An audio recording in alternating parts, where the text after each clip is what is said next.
బాగున్నారా? నేనమ్మా మీ కుమారి ఆంటీని. కుమారి ఆంటీ ఏంటి హైదరాబాద్ నుంచి ఇక్కడికి వచ్చిందని అనుకుంటున్నారా? రావాల్సి వచ్చిందండి.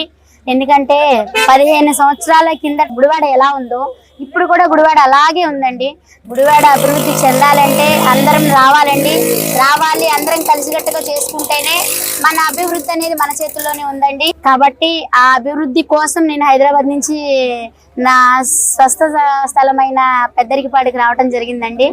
సో వెనిగండ్ల రాము గారు ఈ తెలుగుదేశం పార్టీ మహా కూటమిని ఘన విజయం చేసి అఖండ విజయం చేకూర్చాలని మనస్ఫూర్తిగా కోరుకుంటున్నాను. అలాగే మనకి ఇప్పటి వరకు ఉపాధి లేదు, అంటే ఉపాధి అంటే మనకి ఒక ఉద్యోగాలు లేవు, అలా లేకనే కదా మనకు ఒక పరిశ్రమలు లేకనే కదా మేము ఇక్కడి నుంచి పొట్టకూటి కోసం అక్కడ దాకా వెళ్లాల్సి వచ్చింది.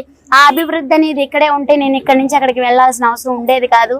సో ఆ అభివృద్ధి ఏ ఊరికి ఆ ఊరు అభివృద్ధి అంటే నాయకుడు అనేది మంచి నాయకుడు వస్తేనే ఆ అభివృద్ధి అనేది విజయవంతం అవుతుందండి. సో ఈసారి మహాకూటమి వచ్చింది, అందరూ కలిసి ఉంటే కలదు సుఖం. ఆ మహాకూటమిని విజయం చేకూర్చాలని మనస్ఫూర్తిగా కోరుకుంటూ చేస్తారని నా అభిమానులందరికీ కూడా నా వెనిగండ్ల రాము గారిని ఘన విజయంతో గెలిపించాలని మనస్ఫూర్తిగా కోరుకుంటున్నా. అలాగే గ్లాసు గుర్తైన బాలా శౌర్య గారిని కూడా గెలిపించాలని మనస్ఫూర్తిగా కోరుకుంటున్నానండి. ఈసారి గనక మనం ఇట్లాగే ఉంటే ఎప్పుడు ఇక గుడివాడ ఎలా ఉందో 15 సంవత్సరాల నుంచి నేను ఇక్కడ లేని 15 సంవత్సరాల నుంచి ఎలా ఉందో అప్పటి నుంచి ఇప్పటి వరకు అలాగే ఉందండి. ఈ గుడివాడను అనేది మనం అభివృద్ధి చేసుకోవాలంటే ఖచ్చితంగా గెలిపించుకోవాలండి.